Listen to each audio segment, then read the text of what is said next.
que ignoren acerca de los que duermen, para que no se entristezcan como los demás que no tienen esperanza.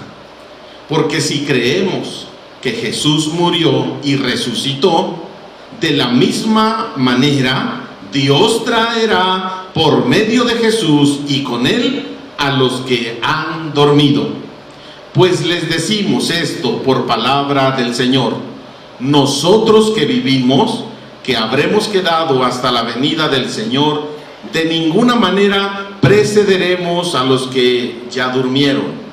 Porque el Señor mismo descenderá del cielo con aclamación, con voz de arcángel y con trompeta de Dios, y los muertos en Cristo resucitarán primero.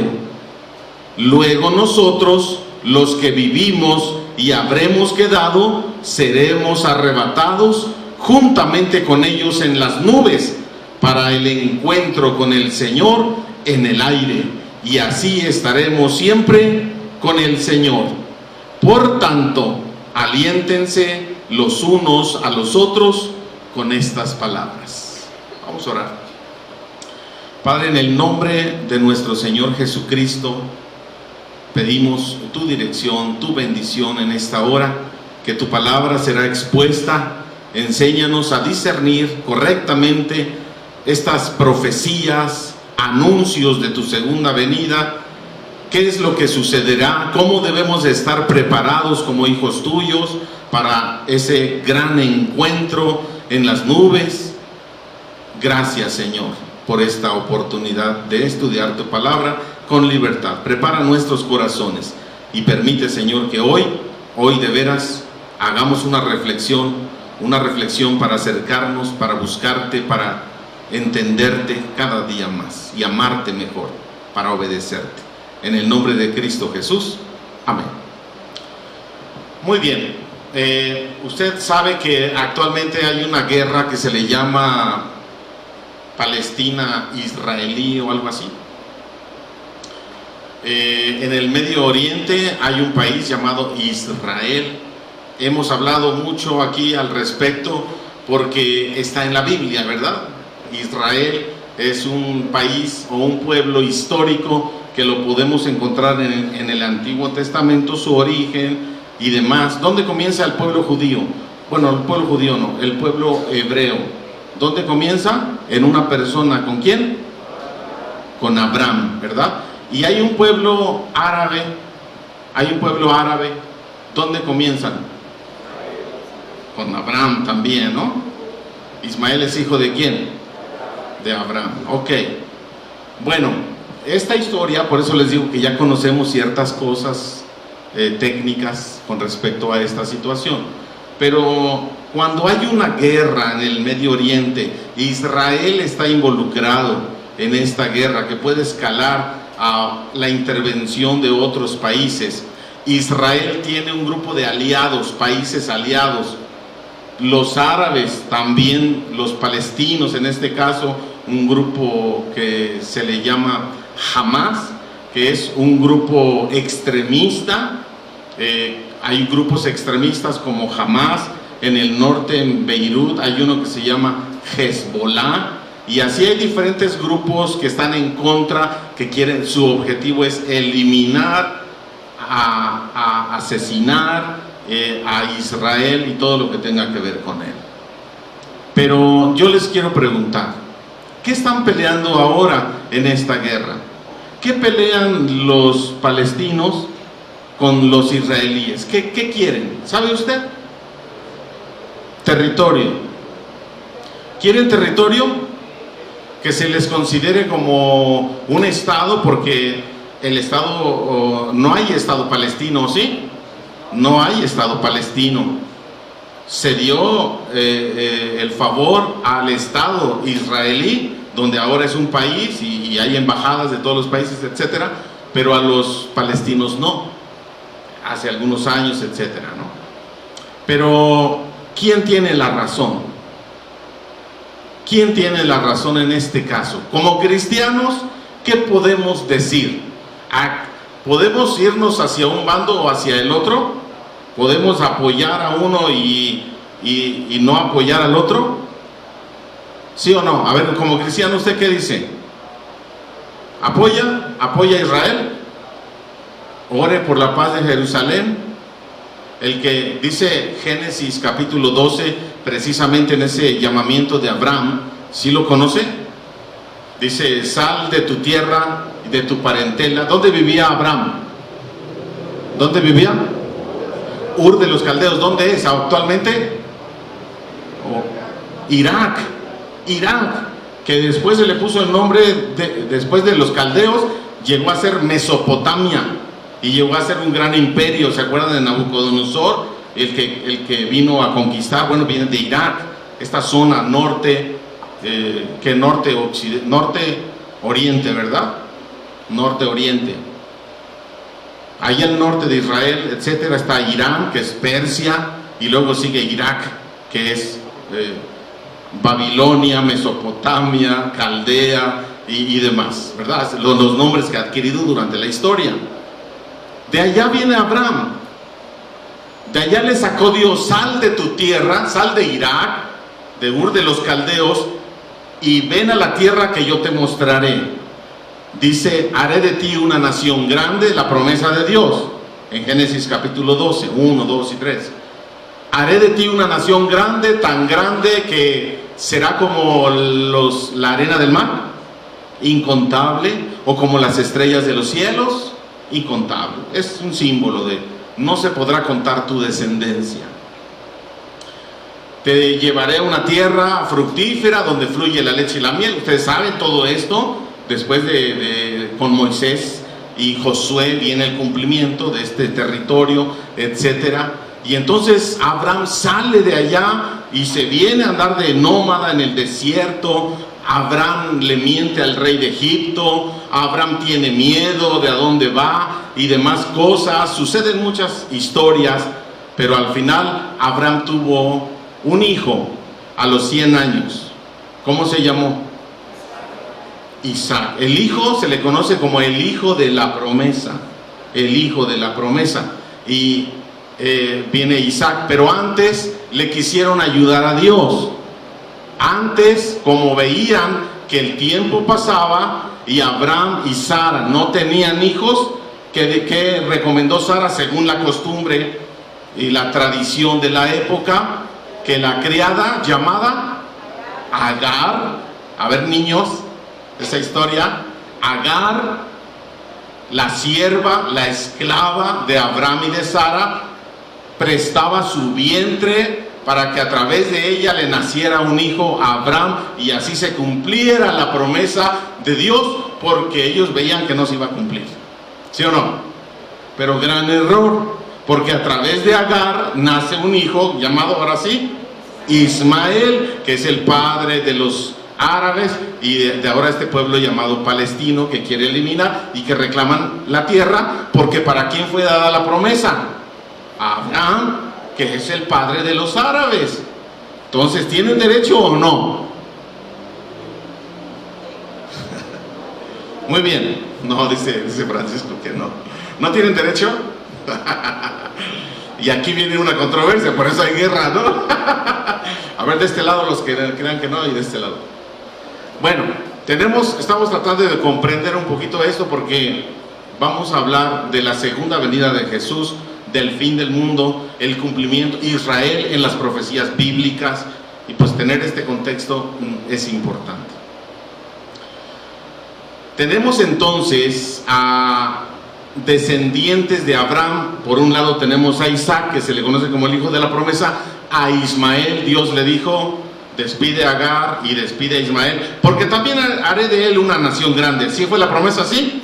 Una nación grande para Ismael. Un poco pueblo bélico, pueblo guerrero, el arco, ¿verdad? Símbolo de los árabes, etcétera. Y luego entonces tenemos que Agar e Ismael se van, se les aparece un ángel, les ayuda a Dios y hacen una nación por allá. ¿Se acuerdan cuando José es vendido? ¿Quién lo compró? ¿Unos qué?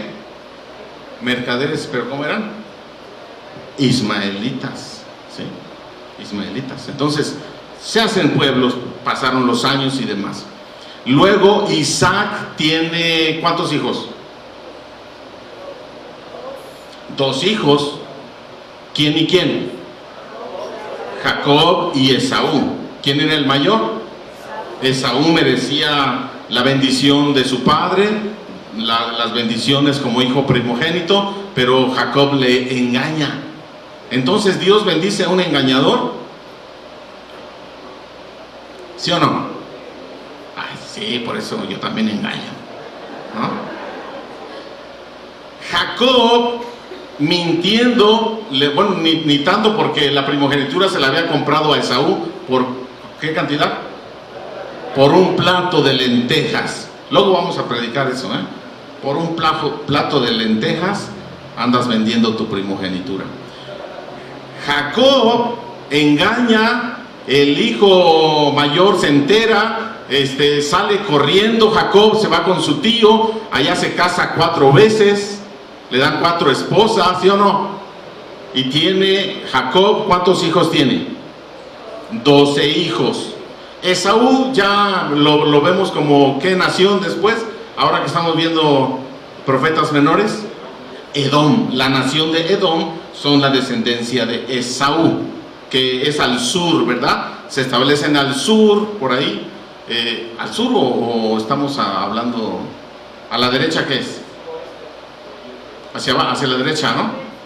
Hacia el oriente. Edom, sí, porque abajo es otro pueblo. Bueno, pero por ahí va el asunto. Parece que eran los que edificaron esta tierra, en la roca, ¿cómo se llama? En las rocas rosas. Petra, ¿no? ¿Son ellos o no? Parece que sí. Bueno, luego les investigo bien. Pero bueno, tenemos a Jacob, que tiene 12 hijos. De ahí se establecen 12 tribus de Israel. O sea, a Jacob se le cambia el nombre a Israel. Jacob se le cambia el nombre, ya no llamarás Jacob, se llamará Israel. Israel tiene 12 hijos, que son las 12 tribus de Jacob o de Israel. Y de ahí se establece ya en el tiempo de Moisés, salen, cuando llegan a Egipto, pues ahí están los 12 hijos, se establecen 12 tribus y salen de Egipto ya de una manera, con una identidad de 12 hijos de Jacob. Luego hay una situación ahí con los hijos de José, que son 2, ¿no?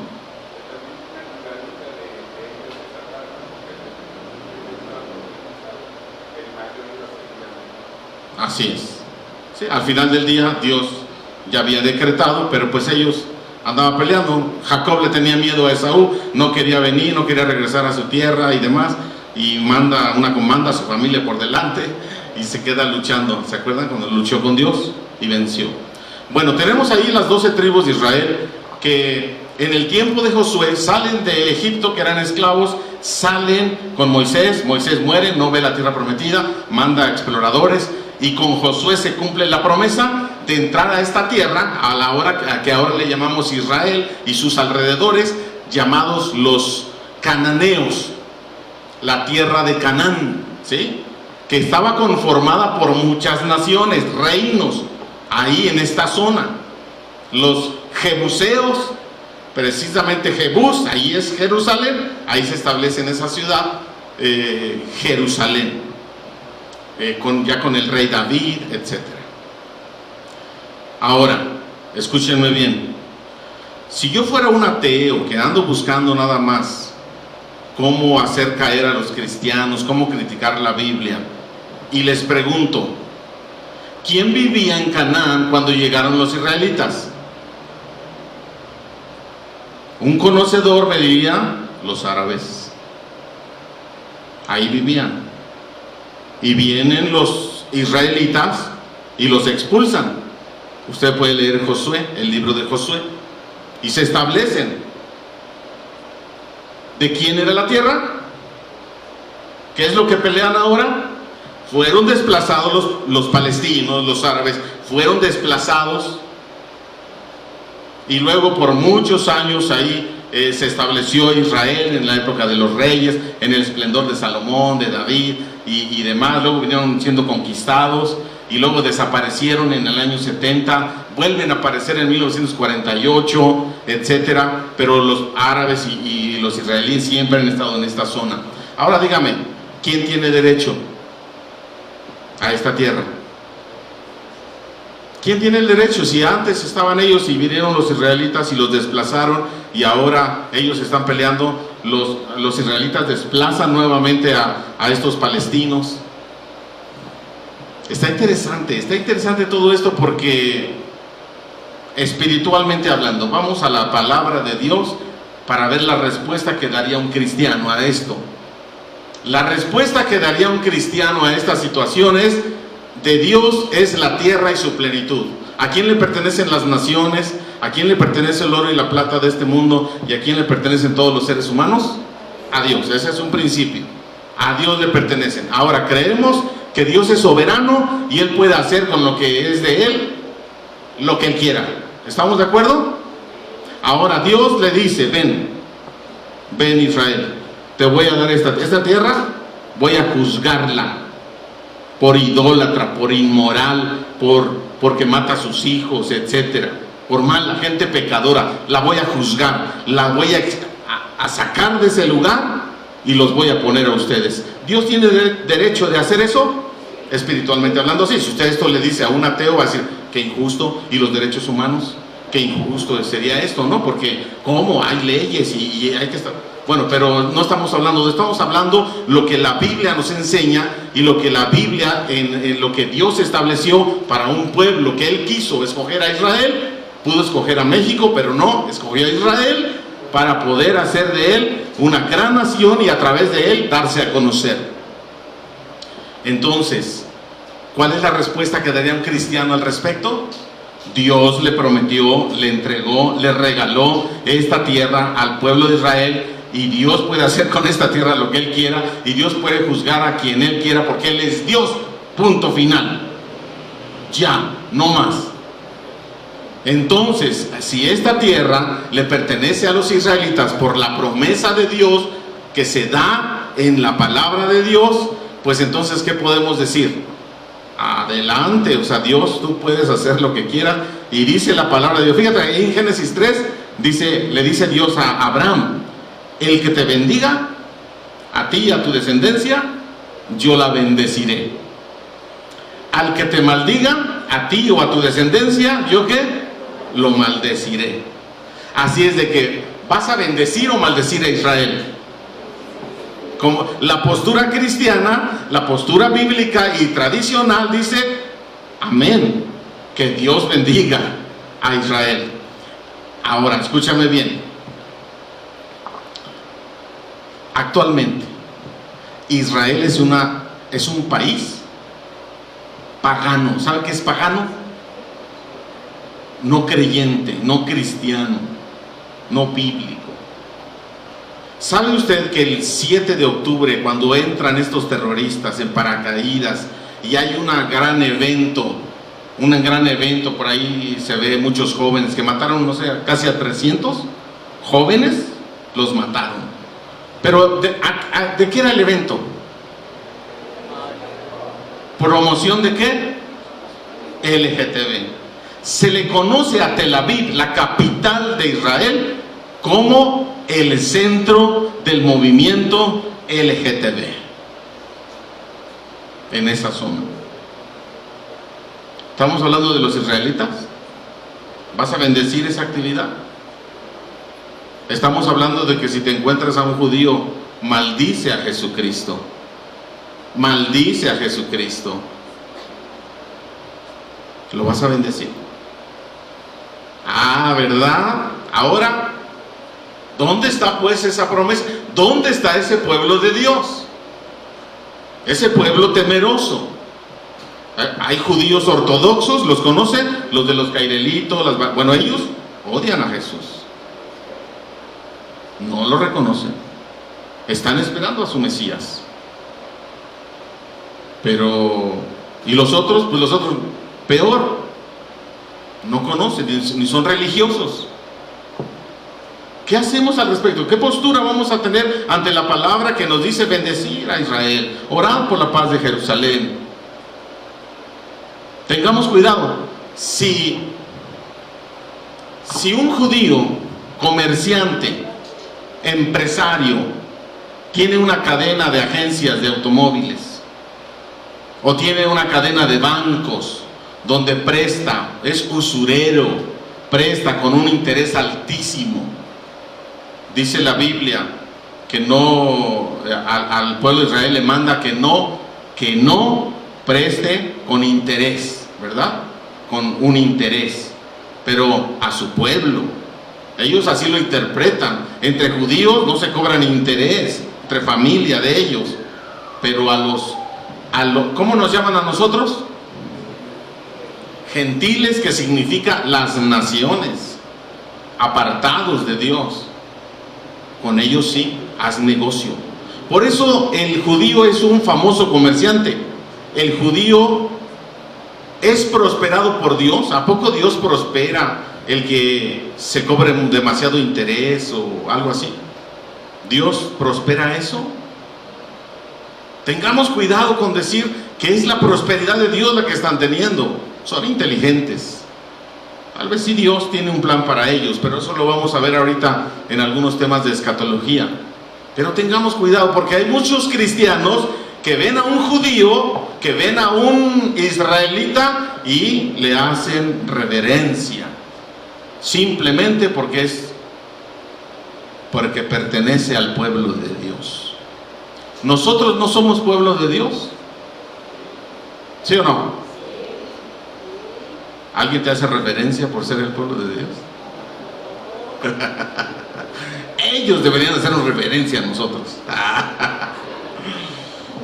Bueno, estamos hablando de un contexto pues israelita, de una nación pagana, de una nación no creyente, de una nación difícil. Nosotros no estamos aquí para decir que son nuestros enemigos, o que no les respete, o que no ore por ellos. No, para nada. Estamos hablando del contexto en el cual a veces la Biblia se debe de interpretar.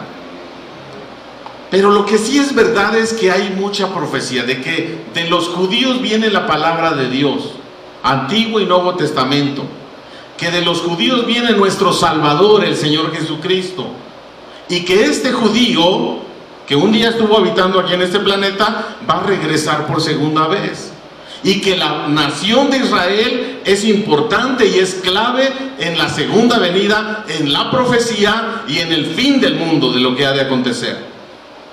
¿Usted cree en un anticristo, que es un líder político militar que se levantará en un futuro? ¿De dónde será? ¿Dónde hará un pacto? ¿Tiene que ver algo con Israel? Si creemos esa postura, tiene que ver con Israel y sus aliados, y tiene que venir de un enemigo y sus aliados.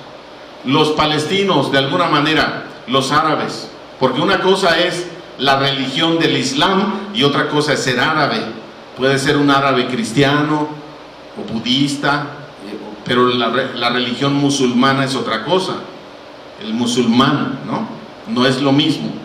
Pero en ese sentido, la nación o el país, los árabes, los del Hezbollah, que se les llama palestinos, que nosotros creemos que es un grupo terrorista que anda asesinando inocentes y demás. Ahora que Israel está lanzando las bombas a Gaza, ¿también mueren inocentes? ¿Por qué mueren inocentes? ¿Porque Israel es malo? Cuando de Gaza lanzan misiles y matan a inocentes, no avisan, son terroristas. Cuando Israel va a mandar misiles, les avisa: saquen a todos los civiles de ahí, porque ahí se encuentra un centro militar terrorista y vamos a destruirlo. Y ellos usan escuelas, hospitales, no lo sé, zonas donde viven muchos inocentes para hacer este tipo de actividades, como escudos humanos les llaman, ¿no? Porque es un grupo terrorista, son grupos terroristas, pero al final del día entonces son seres humanos. ¿Qué vamos a hacer? ¿Nos duele que mueran los niños, las mujeres, los ancianos que están ahí siendo asesinados? Está tremenda la situación. ¿Qué postura entonces como cristianos debemos de tener ante todo este panorama de guerra? Porque hay grupos radicales, sí, en contra de los israelíes o a favor de los palestinos, etcétera, ¿no? Entonces sí hay que tener mucho cuidado con una postura cristiana que tiene que ver con la esperanza, con un mensaje de amor, con un mensaje de perdón, con un mensaje de esperanza y de que busquen a Dios. Ese es nuestro mensaje. No estamos aquí para apoyar una guerra, no estamos aquí para apoyar a cierto grupo o a otro, estamos aquí para predicar el evangelio en este planeta. Hemos entendido el propósito para nuestra vida como iglesia y hemos entendido que nosotros debemos llevar un mensaje de paz. ¿Sale? Muy bien, ahora vamos a hablar del arrebatamiento de la iglesia. Cuando pensamos en guerra, cuando pensamos en Israel, cuando pensamos en profecía, vemos entonces ya la situación. ¿Va a haber un fin del mundo o no? ¿Creemos que va a haber un fin de todo este sistema que conocemos o no? Va a haber un fin del mundo. ¿Cómo va a ser? ¿Cuándo va a ser? El cuándo no se sabe, pero hay ciertas señales. El cuándo, ni el día ni la hora, pero hay ciertas señales. Bueno, en medio de todas estas señales del fin del mundo, de que este planeta Tierra va a ser destruido, ¿va a ser destruido este planeta Tierra, sí o no? ¿Por qué? ¿Por agua otra vez, con un diluvio? ¿Cómo va a ser destruido? ¿Cómo saben? ¿Dónde lo dice? Sí es la palabra. ¿Va a ser destruido por fuego? ¿Así va a caer fuego o los volcanes van a hacer erupción y este va a ser una bola de fuego? ¿Cómo? ¿Va a ser destruido este planeta y van a hacer un nuevo planeta Tierra? ¿Ya no se va a hacer un nuevo planeta Tierra? Ya ve que no sabe. Ya, ¿dónde vamos a vivir nosotros en la vida eterna? ¿Dónde vamos a vivirla? ¿En el cielo o en la tierra? ¿O en la Nueva Jerusalén, en una ciudad? ¿Dónde vamos a estar? Bueno, dice Apocalipsis que esa ciudad santa, la Nueva Jerusalén, descenderá del cielo. ¿A dónde? ¿A dónde descenderá? A la tierra. ¿Y dónde vamos a vivir? En la tierra, por toda una eternidad, ¿sí o no? Ahora sí, muy conocedores. Bueno, estamos hablando de que un día esto se acabará, pero para que se acabe tiene que haber una crisis mayor, conflicto extremoso, de guerra, tercera guerra mundial, desastre como más no poder, a más no poder en este planeta, y entonces todo va a ser destruido, el ser humano se va a extinguir. Los juicios de Dios van a llegar a este planeta, ¿vale? ¿Cómo van a ser esos juicios? ¿Qué nos dice la palabra de Dios en cuanto al juicio de Dios? ¿Ha oído hablar de las 7 copas de la ira de Dios? ¿Ha oído hablar de los 7 sellos? ¿O de las 7 trompetas que anuncian lo que ha de suceder? ¿Sí? ¿Ha escuchado un poco de eso? Eso es la profecía y el fin del mundo y demás. ¿Pero qué son? Eventos, señales, terremotos. Mateo 24 habla de que habrá guerras, desastres naturales, pestes, virus y demás, pero todavía no es el fin, dice, todavía eso es el principio de los dolores. Y hay un evento en la Biblia que la postura que usted tenga, usted tiene que entender que esta postura es bíblica, no sabemos cómo. La escuela de interpretación escatológica que usted tenga, sea amilenial, sea milenial, sea pretribulacionista, sea post-tribulacionista, sea lo que sea, la postura que usted tenga, creemos que un día vamos a tener un encuentro con Jesucristo en su segunda venida. ¿Creemos que va a venir por segunda vez? ¿Qué dice la Biblia acerca de eso? ¿Cómo va a venir? ¿Dónde va a venir? ¿Dónde vamos a encontrarlo? ¿Cómo vamos a estar? Dice mi hermano Ernesto, el de Gina. Sí, pero yo quiero saber cómo vamos a ir, ¿con ropa o sin ropa?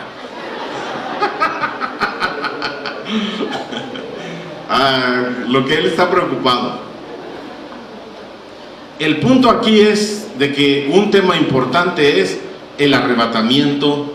Lo que conocemos el arrebatamiento de la iglesia es segunda venida de Cristo o el encuentro que el Hijo de Dios tendrá con él. ¿Sale? Ese es el tema y en esto quiero que pensemos ahora. ¿Cómo será?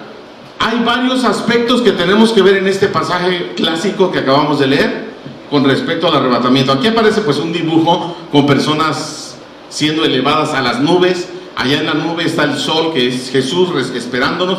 ¿Dónde nos va a recibir Jesús? En las nubes. Es su segunda venida. Cuando Él viene y se establece en las nubes, ya está en el planeta Tierra. ¿Sale? Es el pasaje que acabamos de leer. Aquí subrayé algunas cosas. Dice versículo 15 de los versículos que leímos: pues les decimos esto por palabra del Señor, nosotros que vivimos, que habremos quedado. ¿Quiénes somos nosotros? El apóstol Pablo le está hablando a una iglesia y le dice: no quiero que ignoren acerca de la segunda venida de Cristo. Es una iglesia gentil, no son judíos, ¿sale? Es una iglesia gentil en Tesalónica, griega, y les está diciendo: no quiero que ignoren acerca de la segunda venida. Y allí les está platicando. Cuando llega al versículo 15, pues les decimos por esto, por palabra del Señor, nosotros que vivimos. ¿A quién le está hablando? A los creyentes cristianos. O sea, aplíquese la Unifam Coacalco. Nosotros, los de Unifam Coacalco, que vivimos, que habremos quedado hasta la venida del Señor, de ninguna manera precederemos a los que ya durmieron. Nuestros padres, abuelos, tatarabuelos, megabuelos, hiperabuelos, todos decían que el mundo se iba a acabar y que el Señor Jesús iba a venir pronto, y ya pasaron más de 2000 años y el Señor no llega. ¿Sí o no? Mucha gente se desanima, mucha gente dice que no es verdad, mucha gente, pero ¿qué? Ahorita vamos a ver lo que dice el apóstol Pedro, que el Señor no retarda su venida como algunos lo tienen por tardanza, sino ¿qué es lo que quiere Dios? Que todo el mundo proceda al arrepentimiento, que todo el mundo le conozca. Está dándonos tiempo, hasta la venida del Señor. De ninguna manera precederemos a los que ya durmieron. ¿A qué se refiere con los que ya durmieron? Los que ya se murieron, ¿pero en quién? En Cristo, creyentes. Los que ya durmieron se refiere a los muertos en Cristo. Porque el Señor mismo, ¿quién es el Señor mismo? El Señor, cuando habla del Señor, ¿quién es? Dios, el Padre, el Hijo, el Espíritu Santo. Porque es un solo Señor, ¿no? Pero ¿quién vendrá? Jesucristo. El Señor mismo descenderá del cielo con aclamación. ¿Con quién vendrá? Cuando dice que Apocalipsis 19, que viene una multitud con Él. ¿Quiénes son? ¿Ángeles o es la iglesia? No, pues viene por su iglesia, ¿verdad?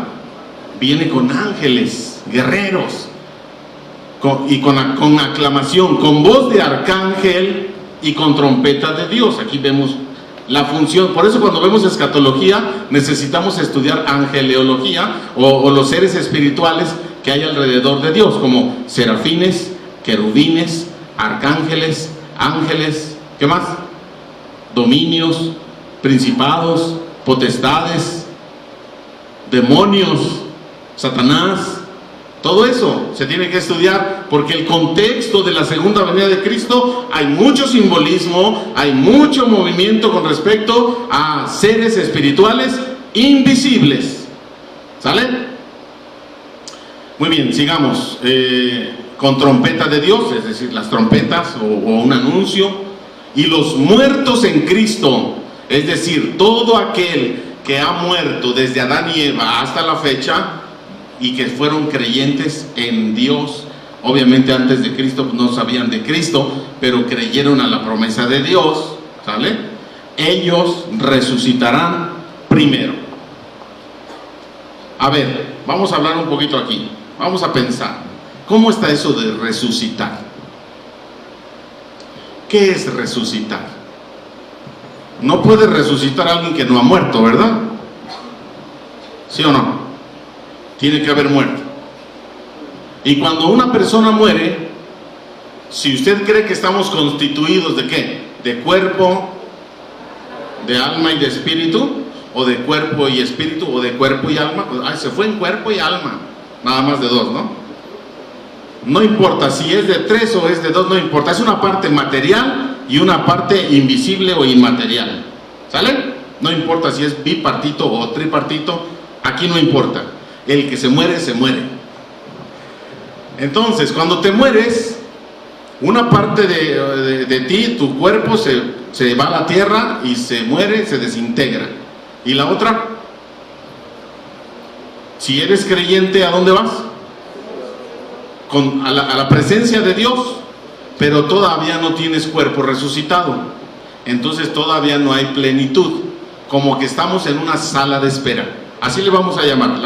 ¿Dónde dice la Biblia que dice sala de espera? No lo dice. Pero vamos a pensar, como no hay cuerpo glorificado, como no hay cuerpo resucitado, nada más están las almas o los espíritus, como usted le quiera llamar, pero todavía no están disfrutando de la plenitud, porque el disfrute de la plenitud es cuando hayamos resucitado y nos encontremos con Jesús en el aire. Por lo tanto, vamos a pensar que el cuerpo se desintegra, el espíritu se va a la presencia de Dios, pero todavía no está en un disfrute pleno, en una sala de espera. Y cuando viene, vamos a suponer, ¿dónde está el apóstol Pablo ahora? ¿Su espíritu o su alma? En espera, ¿sí? ¿Ya estará disfrutando de la presencia de Dios en plenitud? No, porque no tiene cuerpo resucitado. El apóstol Pablo no ha resucitado, solamente uno ha resucitado y se llama Jesús, ¿sí? Ningún creyente ha resucitado aún de entre los muertos para que se cumpla esta palabra. Entonces el apóstol Pablo ha de estar en algún lado, su alma o su espíritu, porque su cuerpo ya se desintegró, ¿sí? Bueno, dice este pasaje: los muertos en Cristo resucitarán primero. ¿Qué significa resurrección? Unión del alma que se fue hace muchos años con un cuerpo nuevo que te dará ¿quién? Dios. ¿Cómo lo formará Dios y en cuánto tiempo se tardará Dios para formar ese cuerpo nuevo? Un instante. ¿Cómo lo irá a hacer Dios? El poder de Dios. Ningún ser humano puede explicar eso. ¿Vale? ¿Cómo va a suceder? Pues no sé, pero va a aparecer un cuerpo que era el tuyo, ¿no? El tuyo, y se va a unir esa alma que está en el cielo, en el tercer cielo, donde quieras llamarle, se van a unir y entonces resucitarán. ¿Cómo resucitarán? Estarán en el panteón, los que murieron en el mar, los que murieron quemados, los que murieron. ¿Dónde van a resucitar? También, pues no sé, pero dice que su alma, cuerpo resucitado, que se le llama cuerpo glorificado, se elevará y habrá una multitud que irá subiendo. Si usted se queda, va a observar, ¿no? Va a observar una multitud de gente que va subiendo a las nubes a encontrarse con el Señor Jesucristo. Estamos hablando de la segunda venida de Cristo, y que la iglesia está esperando la segunda venida de nuestro Señor para encontrarnos con Él en el aire. Los muertos que murieron van a resucitar, ¿sale? Ahora vamos a ver con los vivos, con nosotros, los que estemos. Luego nosotros, dice el apóstol Pablo, porque él se contaba con los vivos que iban a ser transformados, los que vivimos y habremos quedado, seremos ¿qué? Ahí viene la palabra, ok. Es una palabra que un tanto fuerte, o sea, fuerte cuando es arrebatado. Cuando pasa alguien por ahí, te arrebata el celular, ahí sí puedes entenderlo, ¿ah? Me arrebató el celular, ¿no? Pues es algo así como que rápido, como que pronto, como que no te lo esperabas. Por eso es la palabra de arrebatamiento. Arrebatamiento, pero usted puede poner la palabra que quiera, pero la palabra en griego es harpazo, con H al inicio y con Z al final, ¿no?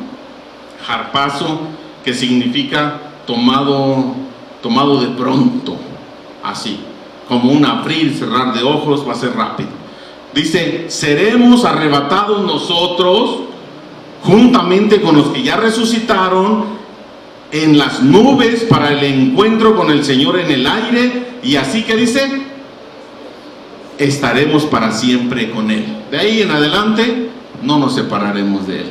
Por lo pronto estamos en las nubes, ¿sí? Como muchos ahorita andan en las nubes.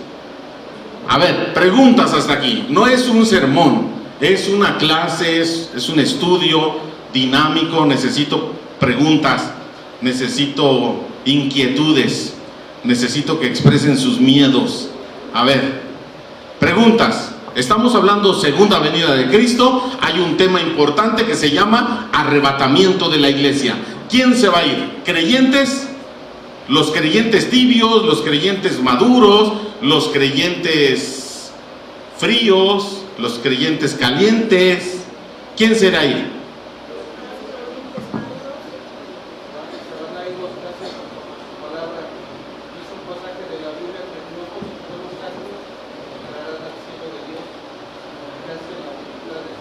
No todos, los que hacen su voluntad. A ver, levanta la mano, ¿quién hace la voluntad de Dios?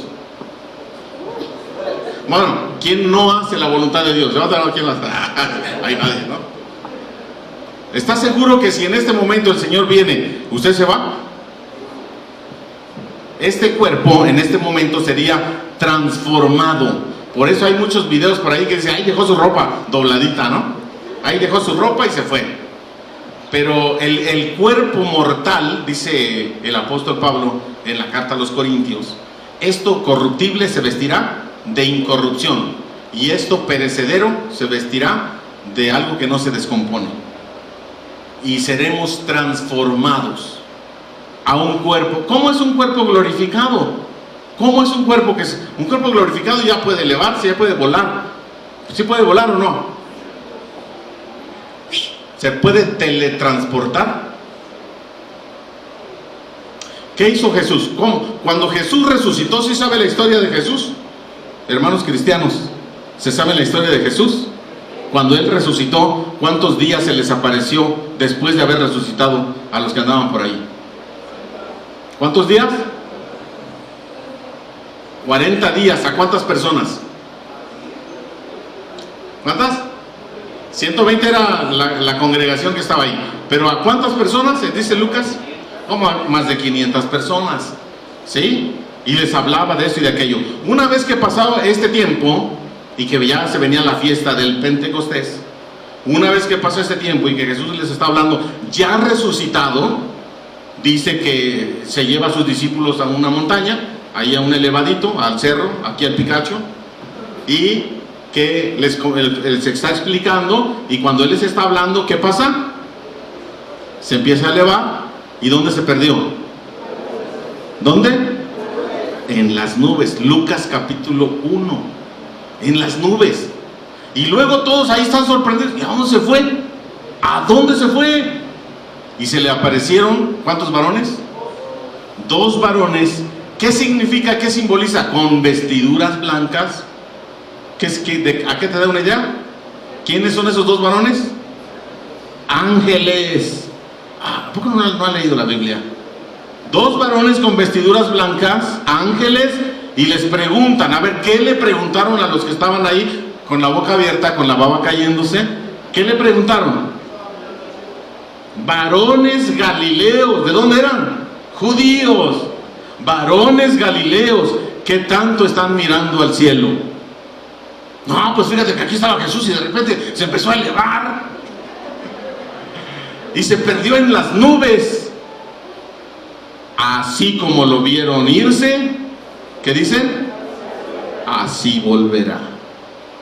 Ahí no estaba el apóstol Pablo, pero el apóstol Pablo dice que vendrá con las nubes, y ahí tenemos un encuentro con Él. Cuerpos glorificados. ¿Cómo son? No hay mucha información, no hay mucha. Sabemos que Jesús, dice los evangelios, que cuando Jesús resucitó, que estaban los 11, porque ya no estaba Judas, estaban los 11 en una habitación, y que de repente ahí apareció, con las puertas cerradas por miedo, y de repente ahí apareció ¿quién? Jesús. Parece que no abrió la puerta, no tocó a la puerta, simplemente se apareció. Era un cuerpo glorificado. Entonces, ¿se teletransporta? ¿Un cuerpo glorificado puede comer? ¿Un cuerpo glorificado lo puedes abrazar? ¿Qué le dijo a Tomás? El cuerpo glorificado tenía cicatrices. A ver, explíquenme eso. El cuerpo de Jesús tenía cicatrices, porque ¿qué le dice a Tomás? Mira y toca. Y Tomás cayó ahí y le dijo, Señor mío, o Dios mío. ¿Así le dijo? Señor mío y Dios mío. Cuerpo glorificado. ¿Quiénes resucitarán? ¿Cómo seremos transformados en este cuerpo? A un cuerpo glorificado. Después, cuando Jesús se pierde en las nubes, ¿qué? Vinieron vino el arcángel Miguel y se lo llevó, o él voló, se le teletransportó. No, ¿cómo llegó al tercer cielo tan rápido? ¿Cómo viajan los demonios? ¿Ha visto una nave espacial? No, ¿cómo se llama? ¿OVNI? ¿Ha visto un OVNI? ¿Cómo se desplaza? ¿A qué velocidad? Demoníaca. Por eso se va como alma que lleva el diablo.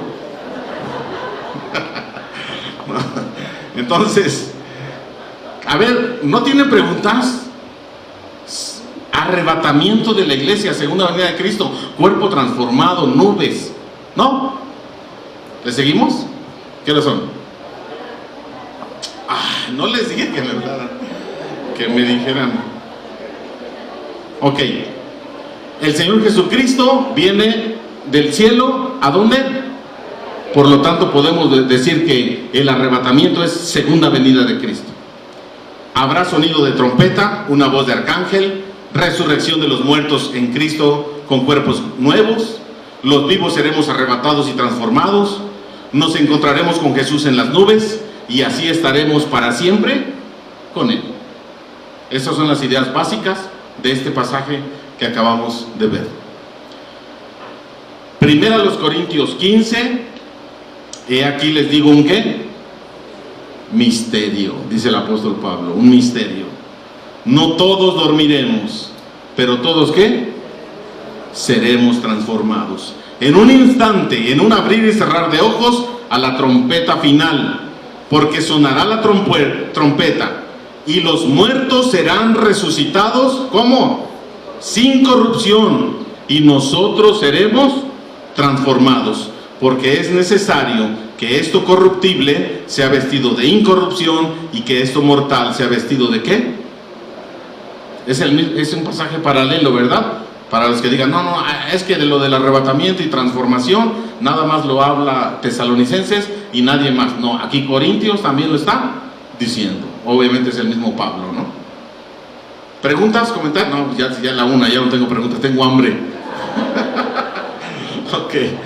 Vamos a entrar con Mateo 24 la próxima semana que tenemos. El Día del Pastor, en 15 días, ¿sale? En 15 días vamos a ver profecías. Mateo 24 también se encuentra en Marcos 13, en Lucas 21 y Mateo 24 son pasajes paralelos. Vamos a ver algunas señales que habrá de la segunda venida. La luna roja, el sol se oscurece, terremotos y demás cosas que sucederán en el fin del mundo. ¿Sale? Vamos a orar. Padre, te damos gracias porque nos permites iniciar hoy esta preciosa serie de escatología, segunda venida. Y Señor, pues todo lo que sucede en el Medio Oriente actualmente nos motiva a profundizar en tu palabra, la profecía, la segunda venida. Y Señor, que esto nos ayude a fortalecer la fe, nos ayude a dar palabra de bendición a los que aún no te conocen para que se acerquen a ti. Y de esta manera, Señor, ayúdanos a tener esta seguridad de salvación, que un día tú vendrás, que un día estos cuerpos serán transformados, que un día nos invitarás a esta vida eterna que tú nos prometes para estar contigo. Bendícenos, Señor, en esta hora. Quédate en cada corazón y danos el gozo, la alegría de haberte conocido y de que nuestros pecados han sido perdonados y que ahora nosotros creemos en Jesucristo. En el nombre de nuestro Señor y Salvador Jesucristo.